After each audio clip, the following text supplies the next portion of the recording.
বাবাটো তুমি ক'ত আছা সোনকালে আহা পাপা বা মোৰ নম্বৰত এবাৰ ফোন কৰা বাবাটো এগৰাকী অসহায় মাতৃৰ কাতৰ আহ্বান এয়া বাবাটো তুমি ক'ত আছা আহা মোৰ মুখলৈ চাই তুমি এবাৰ আহা তোমাক একো নকওঁ তুমি ফোন কৰা তুমি মোবাইল নাম্বাৰ জানা যে বাবাটো আহা বাবাটো তুমি য'ত আছা তুমি অতি সোনকালে আহা মোক ফোন কৰা তুমি আমুকতে আছোঁ বুলি ফোন কৰা বাবাটো তুমি ফোন নাম্বাৰ জানা পাপাৰ নাম্বাৰ জানা মোৰ নাম্বাৰ জানা তুমি এবাৰ ফোন কৰা তুমি ঘৰলৈ আহা দুলীয়াজানৰ 2 নম্বৰ বকুলনি গাঁৱৰ পৰা নিৰুদ্দেশ 2 কিশোৰ শনিবাৰৰ পৰা সন্ধানহীন বিকি শইকীয়া আৰু বিজয় কৰ্মকাৰ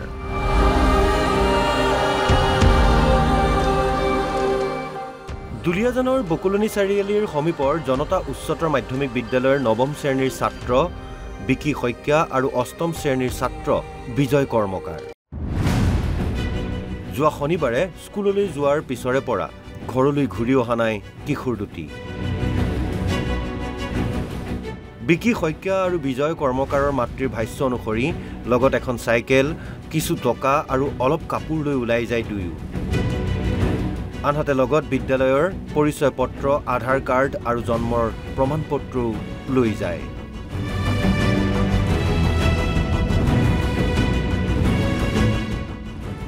2 নং বকুলনি গাঁৱৰ কিশোৰ দুটিৰ সন্ধানহীন হৈ পৰাৰ পাছতেই এতিয়া অঞ্চলটোত সৃষ্টি হৈছে তীব্ৰ চাঞ্চল্যৰ হাহাকাৰ লাগিছে পৰিয়াল দুটাৰ মাজত সদায় স্কুললৈ ওলাই যায় সেইদিনাও ধুনীয়াকৈ খাই বহি স্কুললৈ ওলাই গৈছে মা মই যাওঁ বুলি কৈ থৈ গৈছে মোক যোৱা বুলি কৈছোঁ মই গা ধুই আছিলোঁ ওলাই যাওঁতে মই চাব নহ'ল সেইদিনা কিন্তু বহিও লৈ গৈছে তাৰ আইডিনি কাৰ্ডটো লৈ গৈছে স্কুলৰ মই শনিবাৰ দিনা সদায় কিতাপ কমকৈ নিবলৈ কওঁ তাৰ এনেই বেগটো গধুৰ হৈ যায় নালাগে নিবলৈ বুলি তাৰপিছত আৰু কিন্তু কাপোৰ দুটা নাই পেন এটা নাই হাত দীঘল স্পৰ্টিং দুটা নাই কোন স্কুলত জনতাই হাই স্কুল কোন ক্লাছত 9ত আজি তাৰ পৰীক্ষা আছিল নামটো কি বিকি শইকীয়া বয়স কিমান বয়স 14 বছৰ ঘটনাটো মানে এনেই স্কুল যা বুলিয়ে ওলাইছিলে এনেকৈ কাজিয়া চাজিয়া ঘৰত লগা নাই ভালকৈ ওলাই গৈছে কিমান সময়ত ওলাই গৈছে 8টা নাই বজা হেৰি 8টা বাজিব 10 মিনিটমান আছিলে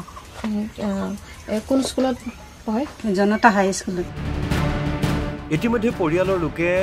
দুলীয়াজান আৰক্ষী থানাত এক এজাহাৰ দাখিল কৰিছে কিশোৰ দুটিৰ সন্ধান পালে আপুনিও খবৰ দিয়ক স্থানীয় আৰক্ষী থানাত দুলীয়াজানৰ পৰা মৃদুস্মিতা ফুকনৰ ৰিপৰ্ট NB নিউজ